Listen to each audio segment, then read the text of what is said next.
lot of ways for one person to reduce their carbon emissions. They can ride their bike instead of driving. They can grow their own vegetables.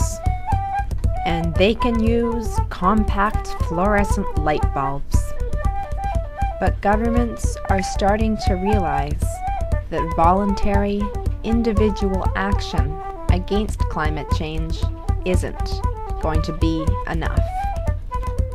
Some people can't be bothered to reduce their emissions and cancel out the efforts of those who do. And when there is no legislation or financial incentive to fight global warming, individual actions can be inconvenient.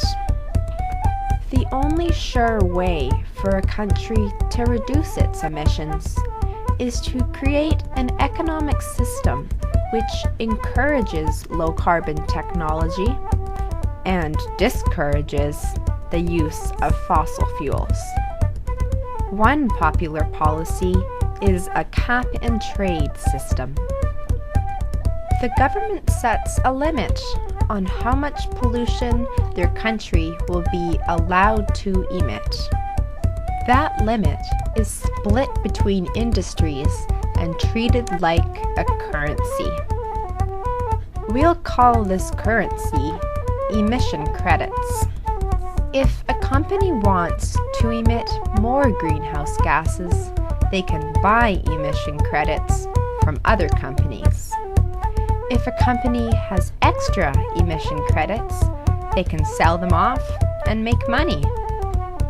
So it's in the company's best interests to use low-carbon technology, as that will save them the most money. Another policy to reduce carbon emissions is called a carbon tax.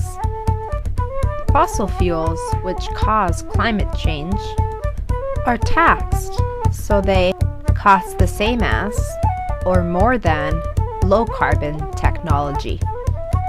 So people will be more willing to choose clean energies, to save money, as well as to be environmentally friendly. Generally, when a carbon tax is implemented, income taxes are lowered, so the government isn't collecting any more revenue in total, and citizens aren't paying any more money, unless they're big polluters. Cap-and-trade systems and carbon taxes are two common ways for a country to reduce their greenhouse gas emissions. But the problem of global warming cannot be solved by one country. We need a global effort to reduce greenhouse gases because this is a global problem. Even if we stop adding greenhouse gases to the atmosphere today, global warming is going to continue for years and years to come.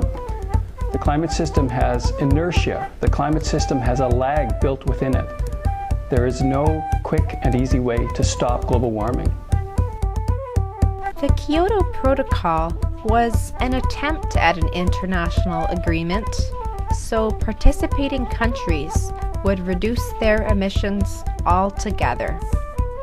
The only two developed countries which did not sign Kyoto were Australia and the United States. However, when a new Australian Prime Minister was elected in 2007, he signed Kyoto, just a little late. And the United States, under the newly elected President Barack Obama, is currently creating its own cap-and-trade program independent of Kyoto. As the Kyoto Protocol expires in 2012, the next round of international proceedings will begin in Copenhagen, Denmark, in December 2009. We do have the ability to reduce the total amount of global warming that the world will experience in the decades to come. But we have to rapidly move towards cleaner alternative energy sources. We have to reduce the amount of fossil fuels that we burn.